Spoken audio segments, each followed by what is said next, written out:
Hello, everybody. Doug Barry here. Welcome to my music bunker located in the Nevada desert. Yes, I'm back with another C6 tune. This one I think is a real pretty one. It's called The Ravens, and it is in the key of A.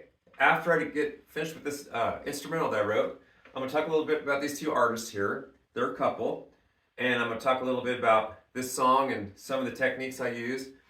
And so I hope you like this little tune called The Ravens.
Hope you enjoyed that.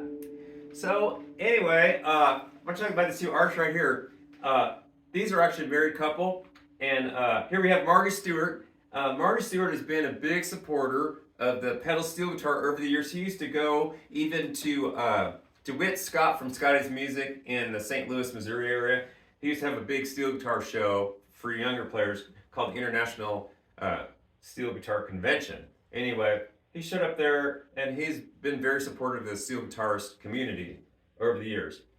Then he married this nice young lady here, Connie Smith, and they've been together. And she's also in the music business and country, and she also sings gospel. And I will say they're both excellent musicians. They're actually married as a couple. And Connie Smith, let me tell you something about Connie Smith. Irregardless of what style of music that Connie Smith decided to pursue, if she was a jazz singer or opera singer or something like that, she would have done fine. And I will say, I think, in my opinion, that she's one of the best female voices that the United States of America has ever produced. She's one of those people that was just born with an excellent singing voice, a gift, right? And so, like I said, she could play Broadway, jazz, whatever. She's maybe not as appreciated and as well known as she should be. And another thing about Connie Smith, and of course I love Marty Stuart too, but I'll talk a little bit about his wife, Connie Smith.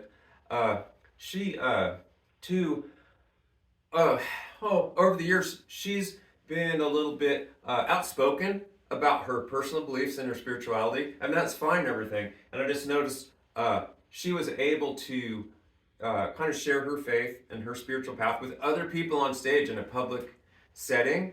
And no one canceled her, no one threw eggs at her, no one booed her or was disrespectful.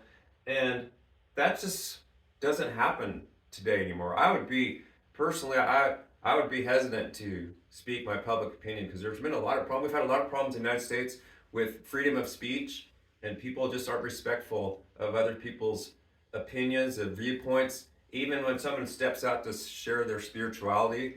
And I'm just saying that's how just society has changed, and not for the better in the United States. And anyway, she's a very nice lady, and so people were respectful to her when she would share things of a personal nature in the public realm. They wouldn't shut her down. So a lot of things have changed. It doesn't look too good. I hate to say that. I'm an optimist. But anyway, Connie Smith, if you're a younger musician and you're maybe not familiar with country music and so forth, just Google a few things with Connie Smith and you can see what a powerful, powerful voice. And don't discredit her husband either, Marty Stuart. He's been such a big supporter of the steel guitar and the steel guitar community over the years. And that's just wonderful, right? Anyway, so getting back to the steel guitar, you notice I made a few mistakes. I decided to just keep on rolling with it. I want to cover a couple things. You'll notice on some of the songs I've been sharing with you, I've been using on the C6 neck a standard change, and that standard change is raising the A's on the 4th and 8th string, raising the A's to a B, a full tone. That change right there, right? And with that change, it's on the first pedal in the standard tuning, right? That change, I'm just saying this is basic stuff, like I said before. There's some professional musicians that are watching, and there's some new musicians that are watching. There's other people that, they love the steel guitar and they've never explored the C6 neck. So I'm kind of just covering a couple things. So I've noticed over the years that for some reason it appears to me that this change is kind of going out of style. And I'm not sure why that would be. But anyway, with your standard grips, you get the C major 7, right? The C major 7, there's other places you can get it, of course, on the tuning. And the only difference on my tuning, like I said before, I have a D on the top string instead of a G, which is fine either way. Buddy Emmons switched that to that, and I wanted to learn some more Buddy Emmons type runs, so I switched to a D. But top string could be a G also. Anyway, but that change there, what I'm saying is kind of cool, is that don't discount that change, because there's a lot of fun stuff you can do. That's why I've tried to put out on YouTube a few things that you can do with this pedal, because I don't think it deserves to be discarded or not used. I think it should be saved, and if you want to have extra space for another pedal, just put another pedal on your C6, put another knee lever on there or something. I mean, they're making great guitars. They can figure out something for you that'll work, but don't get rid of that change. And the thing is too, some of these really wonderful musicians, just like these musicians here and singers are national treasure, and her voice especially is a national treasure. Buddy Emmons, as a musician, he was a national treasure too, as such an accomplished musician, a genius, right? And not that there aren't some other great steel guitar player, I'm not saying that, but along with Jimmy Day and some of the other players, Lloyd Green and so forth, they were intelligent and are intelligent and figured out a few things that work on the tuning. They explored the tuning. So that A to B change on the 4th and 8th string, I wouldn't just discard it. There's a reason. And you got to remember, someone like Buddy Emmons was thinking about that and using it. It might be a time where he wasn't using that pedal, but it's still a great change. And like I said, when you're doing stuff, you can get that unition string with the standard knee lever on the C6 tuning. It drops that 3rd string, which is a C to B. but there's all kinds of cool things you can do, like with the ignition strings, like you've seen me do on a couple things I was doing. And just like this little walk up to where you're going like this.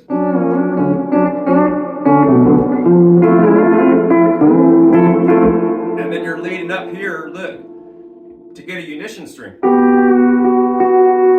And then you come out of it. Isn't that pretty? I mean, there's a zillion things you can do.